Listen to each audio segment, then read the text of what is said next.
2026 is looking like it's going to be one of the most expensive years for games we've ever seen. From hardware component manufacturers selling almost exclusively to AI companies, to rising prices on new games, to tariffs making the cost of just about everything be totally unpredictable. I don't see things looking up for video games this year. And while these market conditions are a huge problem for the average consumer, I think it creates an opportunity to reconvene with the ghost of Steam sales past and knock the dust off of the old backlog. Now, your backlog can be a really scary thing to confront, and I'll be the first to admit that staring at your entire Steam library or a bookshelf full of games is an absolute nightmare when you're deciding what to play next. So every year, I pick out 10 games and I set those as my pledge games for that year, which would be great if I ever stuck to the list. But that all changes this year. Not only am I pledging to myself, but also to you guys to get through these 10 games in the year 2026. Now, you may be asking, what are these games? Well, let's get into that. So, to start, we have a game I actually already finished. So, we've already gotten a jump start on the list this year. I played most of this game at the tail end of last year, but it still took me almost a month into 2026 to finish it, so I put it on the list, and I still think it counts. I do want to talk about this title on here in some form or another, Pokemon Legends ZA.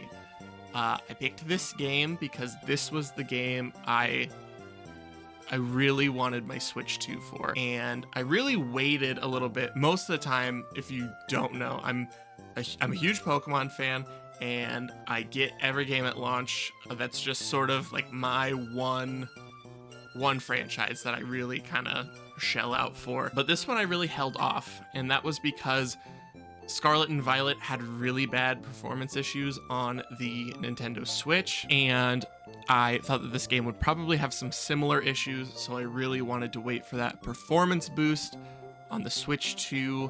And once we were in a position to get that, luckily we got it before any sort of price increases or SKU changes that might happen here in the future.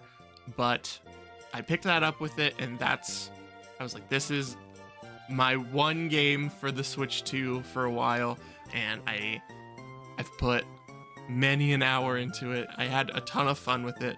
But yeah, that was the first game for 2026, and I'm in progress on the second one, but I still have a ways to go.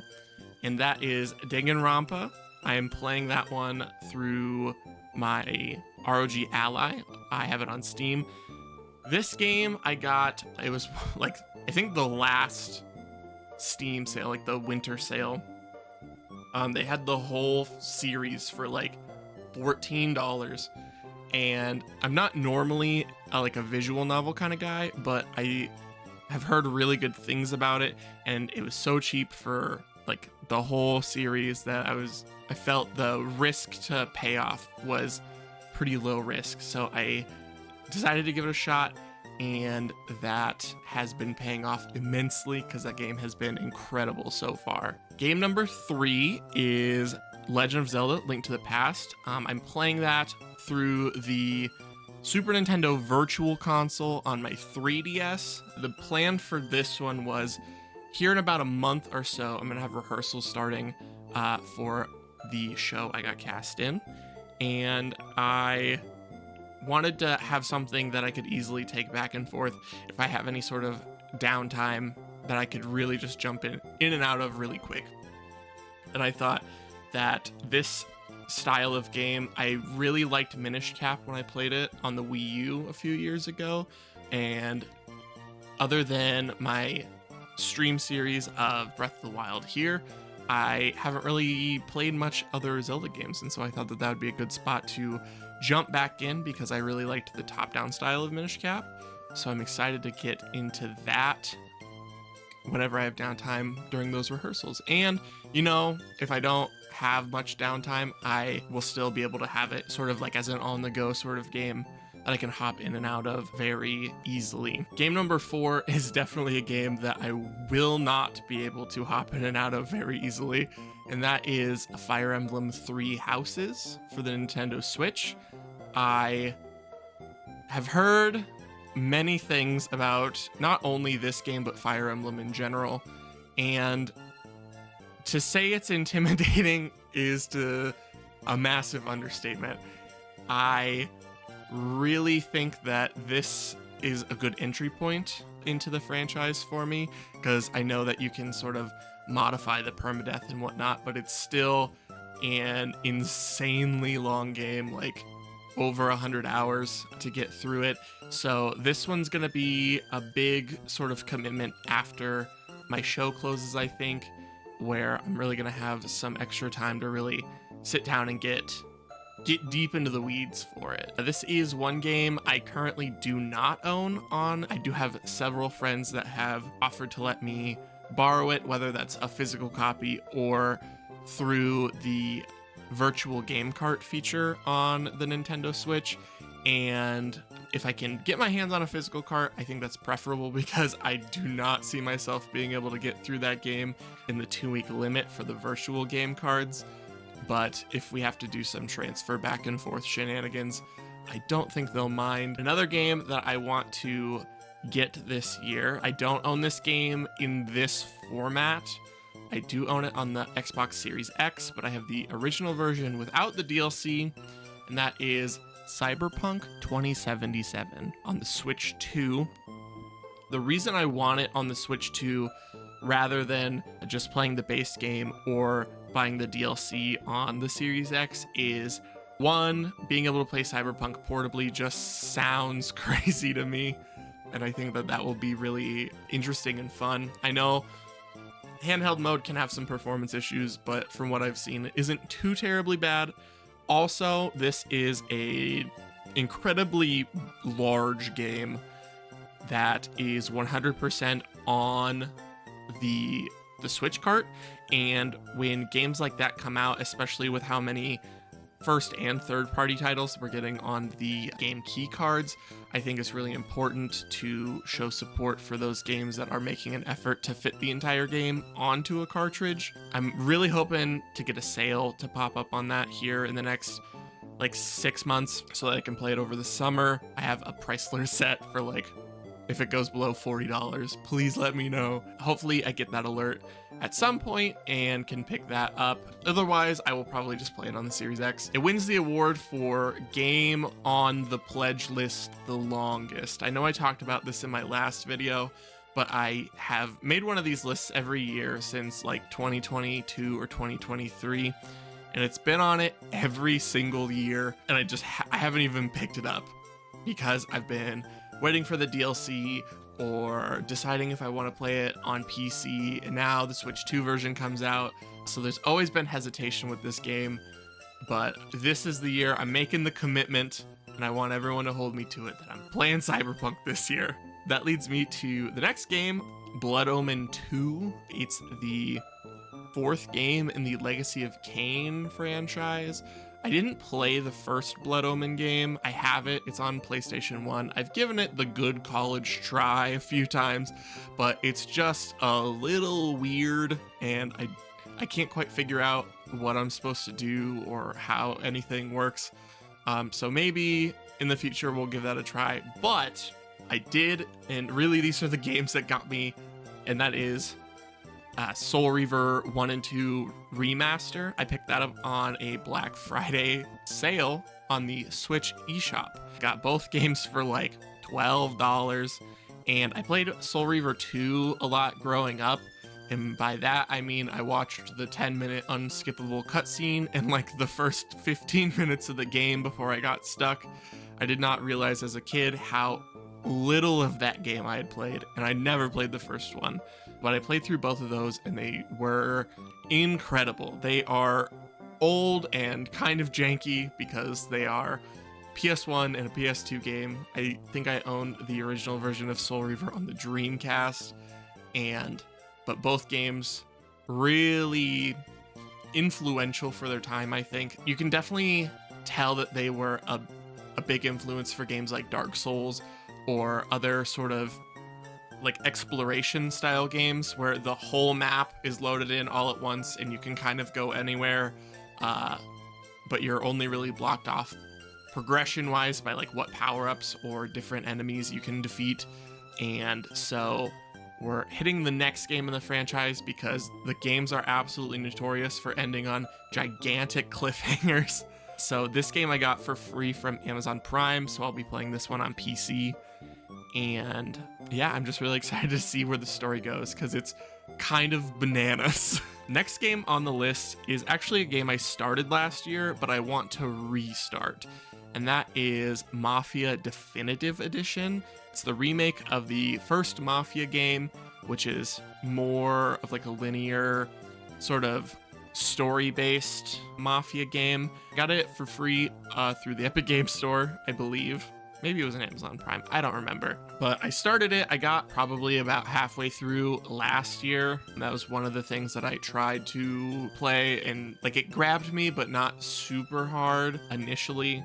But I just keep thinking about it. And another interesting point on this one is this game's story gripped Shelby super hard. And so I want to get this game on a console that we can play like on our main living room TV instead of my little PC monitor, because I want to be able to play this game and have her be able to sit and watch it because she got pulled in really hard. And I feel kind of bad I didn't finish it for her. So we're gonna give that one another go this year. And if we can't find a console copy for relatively cheap, I do have it on PC, so we can like move my PC downstairs or whatever and play it that way, which I'm not opposed to either.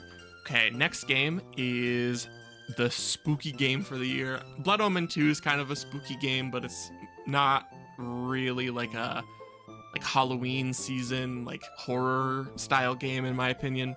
So the next game is Resident Evil 2 Remake. I got this game on a PlayStation Store sale like 2 years ago. I got it for like $5 and I was like, heck yeah, I can't wait to play this. And then never even installed it. But Flip Flop Guy has been selling me on this one really hard over the years. And so I think this is the first go at a Resident Evil game other than Resident Evil 5. So a more traditional style Resident Evil game. And I'm really excited to give this one a go because a lot of people say it's the best in the franchise. And from what I've seen, I think that I'm going to really enjoy it.